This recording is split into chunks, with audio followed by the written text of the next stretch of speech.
Одложено е денешното ручиште за случајот Тврдина 2 во кое се обвинети Горан Груевски и уште 6 вработени во УБК. Судот се уште не добил известување од МВР дека Груевски е во бегство, односно дека е недостапен за органите на прогонот. Без потврда од МВР СЈО не може да побара на поранешниот прв човек на петата управа да му се суди во отсуство.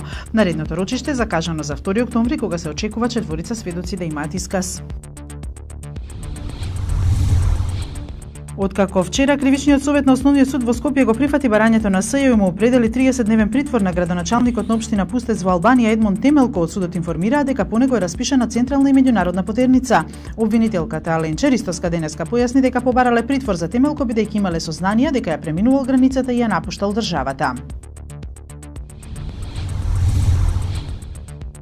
Првите резултати од референдумот во Курдистан покажуваат дека повеќе од 90% од гласачите ја поддржуваат независноста на регионот Ирачки Курдистан. Одзивот на референдумот за независност била над 72%, изјави портпаролот на изборната комисија на курдската регионална влада.